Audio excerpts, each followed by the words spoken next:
ध्यान दो। हेलो। हम्म जो टॉपिक कवर कर रहे हैं हम लोग, motion of charge particle in magnetic field cover किए थे। सर्कुलर पाथ, हेलिक्स पाथ, ठीक है। Motion of charge particle in magnetic field, circular path बताए थे, यूनिफॉर्म सर्कुलर मोशन होता है, ठीक है। ओके, हेलिक्स नहीं बताए थे, ठीक है, तो हेलिक्स भी बता देते हैं। पहले हेलिक्स पाथ, ये तो कौन सा पाथ है? दो पाथ हम लोग कवर करेंगे, हेलिक्स पाथ और साइक्लोइड पाथ, ठीक है। इसके बाद मूविंग कॉइल गैल्वेनोमीटर, इसके बाद ये topic motion of charge particle से मिसिंग है, इसको पहले कवर कर लेते हैं। ध्यान दीजिए, हेलिक्स पाथ क्या है? बहुत सिंपल सा है। अगर मैग्नेटिक फील्ड में मोशन ये होगा, तो हम लोग, अगर ये था मैग्नेटिक फील्ड का लाइन, देखिए, अगर ये लाइन है मैग्नेटिक फील्ड का बी, ठीक है, तो देखिए, अगर आप ऐसे थ्रो करते थे या ऐसे थ्रो करते थे तो कोई फर्क नहीं पड़ता था। ये पैरेलल है, पैरेलल वेलोसिटी, मैग्नेटिक फील्ड के पैरेलल या एंटी पैरेलल दिए, बेचारा सीधा चला गया, ठीक है। अगर 90 डिग्री पे देते थे, मान लो ऐसा आपने दिया यू परपेंडिकुलर, तो इस तरीके से क्या होता था? सर्कुलर मोशन होता था। आपने सिर्फ परपेंडिकुलर वेलोसिटी दिया तो क्या पाथ होता था? Circular motion. Better to write uniform circular motion. और इसमें टाइम पीरियड कितना होता था? 2πm/, रिजल्ट याद है? और रेडियस कितना होता था? mv, v की जगह u perpendicular by q B. अभी मैग्नेटिक फील्ड है, इलेक्ट्रिक फील्ड वगैरह नहीं है, ठीक है। अब अगर दोनों चीज को कंबाइन कर लो, मतलब अगर ये मैग्नेटिक फील्ड है बी, इसके साथ आप एक एंगल बनाते हुए थ्रो करो, थीटा, जो कि थीटा ना तो 90 हो, ना 0 डिग्री हो, ना 180 डिग्री हो, ये तीनों को हम कवर कर चुके। उसके साथ कुछ भी 60-30 कुछ बनाते हुए थ्रो करो, ठीक है। तो देखो, इसमें इस चीज को अगर हम देखें तो बहुत आसान है समझना। आप इसको दो मोशन में बांट दीजिए। एक ये पार्ट हो गया वेलोसिटी, जिसको लिखोगे u cos थीटा, ये मोशन होगा जो b के अलोंग होगा, और इसकी वजह से ये सीधा ऐसे चलता रहेगा, इसमें कोई फर्क नहीं पड़ेगा। डिस्टेंस इक्वल टू लिखेंगे u इंटू टी, सीधा आगे चलो। प्लस इस वेलोसिटी की वजह से इसका जो दूसरा पार्ट u परपेंडिकुलर होगा, that is u sine theta, इसकी वजह से ये क्या होगा? सर्कुलर पाथ होगा, ठीक है। अब बताओ, दोनों चीज है तो रिजल्टिंग मोशन कैसा होगा? आगे भी बढ़ेगा और सर्कुलर भी होगा, मतलब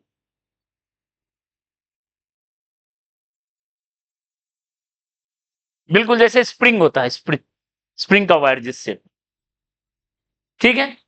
और इस पाथ को कहेंगे हेलिक्स पाथ, मतलब सर्कुलर तो है ही, साथ में वो आगे बढ़ता चल रहा है, बिल्कुल लाइक जैसे स्क्रू है, स्क्रू को ऐसे घुमाते हैं तो उसका वो कैसे पॉइंट आगे भी बढ़ रहा है, सर्कल भी चल रहा है, that is helix path. Clear है? इसको कहते हैं हेलिक्स पाथ, ओके। यहां सर्कुलर और ये दोनों है, मतलब रिवॉल्यूशन का टाइम पीरियड इतना होगा, कोई दिक्कत नहीं, रेडियस भी इतना है, लेकिन साथ में आगे भी बढ़ेगा, साथ में वो आगे भी बढ़ेगा। तो दो पॉइंट है, एक पॉइंट है पहले pitch, pitch of helix. Pitch किसको बोलते हैं? पिच बोलते हैं एक रिवॉल्यूशन में जितना आगे बढ़ा, एक रिवॉल्यूशन में बी की तरफ जितना आगे बढ़ा, जैसे right hand screw rule, pitch उसका क्या होता है, राइट हैंड स्क्रू का, एक बार घुमाए तो जितना आगे मूव किया, दैट इज पिच। तो एक बार रिवॉल्व होने में ये जितना आगे बढ़ा, दैट इज पिच। ओके, तो क्या लिखेंगे, distance travelled along B in one revolution। तो क्या होगा बताओ, वैल्यू कितना होगा पिच का, देखो इधर आगे बढ़ा है, ठीक है, u पैरेलल इंटू टी, तो u parallel into time period का कितना है value, 2 pi by, this is pitch. ये तो लगेगा ही फॉर्मूला, ये भी लगेगा ही फॉर्मूला, साथ में पिच हो गया। क्लियर है, ये पॉइंट समझ में आया। ओके, एक तो ये पॉइंट है पिच,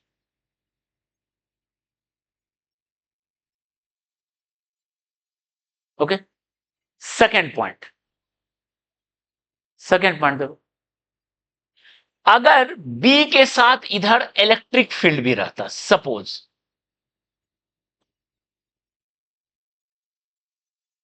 ठीक है, बी के साथ इधर इलेक्ट्रिक फील्ड रहता और आपने ऐसा थ्रो किया यू स्पीड से पॉजिटिव चार्ज को, ध्यान दो, ओके, तो बताइए इसमें दो पार्ट वेलोसिटी का, यू पैरेलल और यू परपेंडिकुलर, तो क्या होगा देखो, यू परपेंडिकुलर की वजह से सर्कुलर पाथ होगा, radius equal to m u perpendicular by q B, लगेगा ही लगेगा, time period equal to 2 pi m by q B, लगेगा ही लगेगा। इधर ध्यान दीजिए, यहां पे भी आगे बढ़ेगा वो, लेकिन क्या है, इस इलेक्ट्रिक फील्ड की वजह से पॉजिटिव चार्ज है, तो इधर एक एक्सिलरेशन होगा, फोर्स बाय मास, इस इलेक्ट्रिक फील्ड की वजह से चार्ज उधर एक्सिलरेट भी करेगा, इलेक्ट्रिक फील्ड लगाता है force, Q E, Q ban, पहले ये कांस्टेंट था, ये कांस्टेंट रह जाता था, जब सिर्फ मैग्नेटिक फील्ड था, मैग्नेटिक फील्ड वेलोसिटी के पैरेलल कोई फोर्स नहीं लगाता है, तो वो कांस्टेंट, अभी एक फोर्स लगा रहा है, तो ये एक्सिलरेट कर रहा है, तो बता जब एक्सिलरेट करेगा तो एक टाइम पीरियड में जितना डिस्टेंस बढ़ा, अगला टाइम पीरियड में तो उससे ज्यादा चला जाएगा ना, क्योंकि वो एक्सिलरेट कर रहा है, समझ में आ रहा है, उधर एक एक्सिलरेशन है, तो ये P1 रखा हमने पहला पिच, ये फर्स्ट पिच, क्या लिखेंगे, U parallel into t plus half a parallel t square, acceleration है, बढ़ेगा, ठीक है। ये दूसरा पिच P2, अगला टाइम पीरियड, अगला पिच P3, तो P2 जो होगा क्या होगा, P1 से ज्यादा होगा, मतलब हेलिक्स पाथ होगा पर with increasing pitch, helix path with increasing pitch,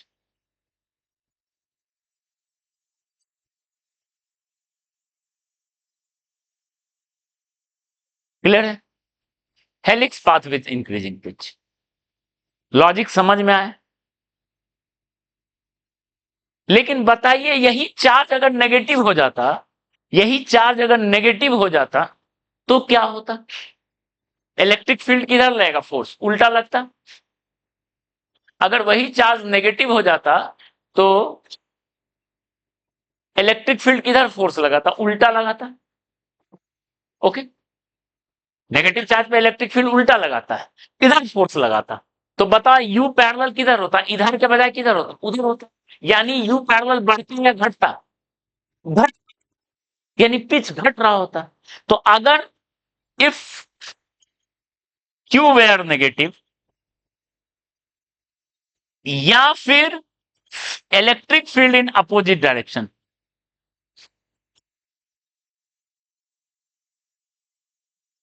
देखो, या तो पॉजिटिव चार्ज रखो, इलेक्ट्रिक फील्ड को उल्टा रखो तो उधर फोर्स लगता, या नेगेटिव चार्ज रखो तो उधर फोर्स लगता। उस केस में क्या होता, यू पैरेलल ऐसे है तो ए पैरेलल उल्टा लगता, उसका उस तरफ नहीं लगता। ठीक है, तो उस वक्त क्या होगा, वो रिटार्ड होते हुए आगे बढ़ेगा। तो हेलिक्स पाथ होगा, पिच भी होगा, लेकिन क्या होगा, डिक्रीजिंग पिच। हेलिक्स पाथ यानी इस केस में P1 पिच घटता चलेगा। ठीक है, helix path with decreasing pitch.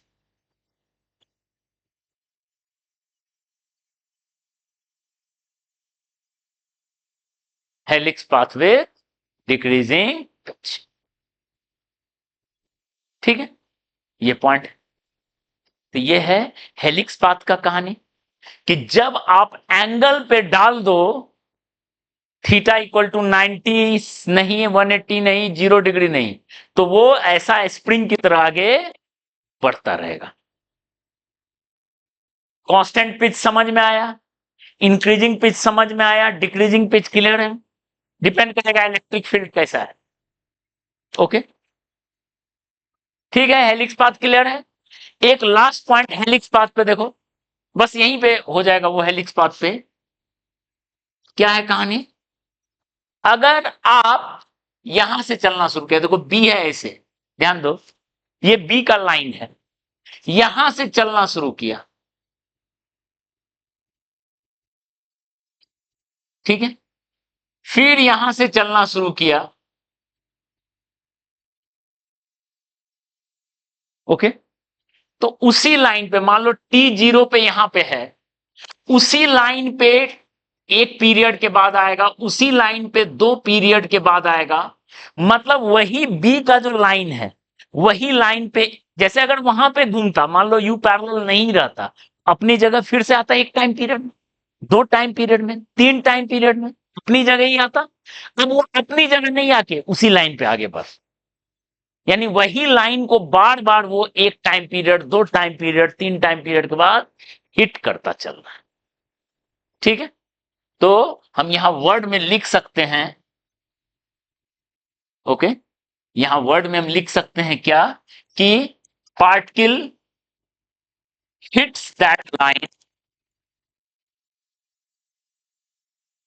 At each interval of time period, 2 टाइम/क्यूब, हर एक टाइम पीरियड के इंटरवल के बाद वो उसको हिट कर रहा है। हाँ, कांस्टेंट पिच पे। ठीक है, और इस पे बहुत अच्छा क्वेश्चन जेई में आया है 2003 में, फिर मेंस में भी आया। देखो क्या क्वेश्चन हम आइडिया देते हैं। ठीक है, या ये एक इलेक्ट्रॉन गन, इससे इलेक्ट्रॉन ऐसे फायर हुआ, ध्यान दो, इलेक्ट्रॉन्स आर फायर्ड। ओके, ठीक है, और यहां पे है टारगेट जिसको हिट करना है, एंगल पे है टारगेट, थीटा एंगल पे, इलेक्ट्रॉन का स्पीड है ऐसे, टारगेट है वहां, और मैग्नेटिक फील्ड है ऐसे।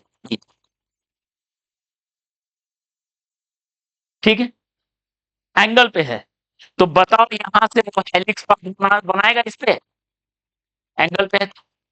एक यू परपेंडिकुलर की वजह से हेलिक्स घूमेगा, और यू पैरेलल की वजह से आगे जाएगा।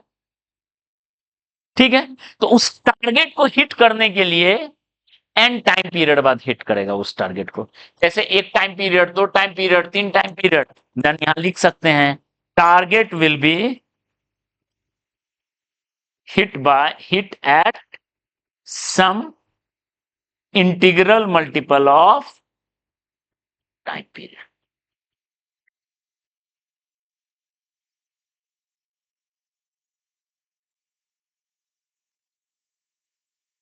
वही लाइन पे एक टाइम पीरियड बाद आएगा, 2 टाइम पीरियड, 3 टाइम पीरियड, तो वो टारगेट को हिट करना है तो वहां इंटीग्रल टाइम पीरियड बाद पहुंच गए। ठीक है, 2003 का बहुत अच्छा क्वेश्चन है, उसको जाके देख सकते हैं। ठीक है, तो ये हो गया हेलिक्स पाथ, ये मिसिंग था। अब हम एक और पॉइंट है उसको कहते हैं साइक्लोइड पाथ, उसको बताते हैं, फिर आएंगे मूविंग कॉइल गैल्वेनोमीटर।